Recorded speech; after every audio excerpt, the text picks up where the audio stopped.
నిన్నటి current affairs చివరి ప్రశ్నకు సమాధానం. ప్రపంచంలోనే అత్యధిక పులుల జనాభా ఏ దేశంలో ఉంది? ప్రపంచంలోనే అత్యధిక పులుల జనాభా భారత్లోనే ఉంది. వరల్డ్ పాపులేషన్ రివ్యూ ప్రకారం దేశంలో 3167 పులులు ఉన్నాయి. ఇది ప్రపంచ పులుల జనాభాలో సుమారు 75%.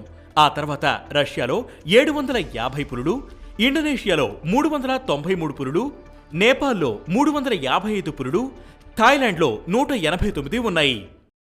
ఇక మొదటిది, షూటింగ్లో భారత్కు వరల్డ్ టైటిల్. ఈజిప్ట్లో జరిగిన international shooting sport federation world ఛాంపియన్షిప్స్లో భారత్ గోల్డ్ మెడల్ సాధించింది. పురుషుల 10 మీటర్ల ఎయిర్ పిస్టల్ కేటగిరీలో షూటర్ సామ్రాట్ రాణా విజేతగా నిలిచారు.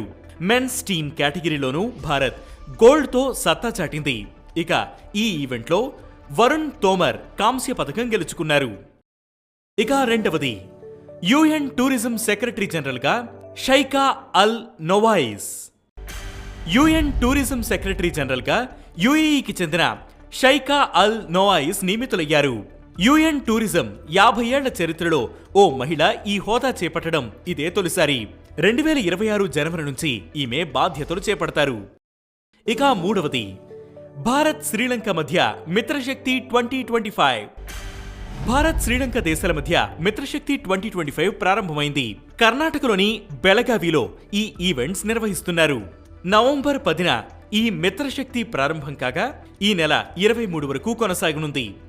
Drone warfare, UN peacekeeping, counter terror drills పై ఇరు దేశాల సైన్యాలు ఫోకస్ చేస్తున్నాయి.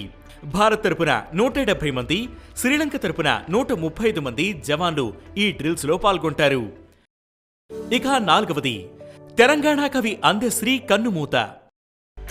తెలంగాణ రచయిత కవి అందెశ్రీ నవంబర్ 10న కన్నుమూశారు.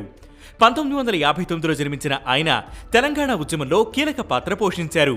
ఆయన రచించిన జయ జయ హే తెలంగాణ గీతాన్ని 2024లో ఫిబ్రవరి 4న రాష్ట్ర ప్రభుత్వం తెలంగాణ రాష్ట్ర గీతంగా ప్రకటించింది. ఇక ఐదవది, మాల్దీవుల్లో భారత నిర్మిత ఎయిర్పోర్ట్ ప్రారంభం. ద్వీపదేశమైన మాల్దీవుల్లో భారత్ సహకారంతో నిర్మించిన హనిమాదో ఎయిర్పోర్ట్ ప్రారంభమైంది. అభివృద్ధి కోసం భారత ప్రభుత్వ ఎగ్జిమ్ బ్యాంక్ మంజూరు చేసిన $800 మిలియన్ నిధులతో ఈ ఎయిర్పోర్ట్ ను పునర్నిర్మించారు. $136.6 మిలియన్ భారత్కు చెందిన జేఎంసీ ప్రాజెక్ట్స్ దీనిని నిర్మించింది. భారత్ మాల్దీవుల మధ్య దౌత్య సంబంధాలకు ఇది నిదర్శనం. ఇక ఈరోజు కరెంట్ అఫైర్స్ క్వశ్చన్, డిఎన్ఏను ఎవరు కనుగొన్నారు? ఈ ప్రశ్నకు సమాధానం మీరే కామెంట్ చేయండి.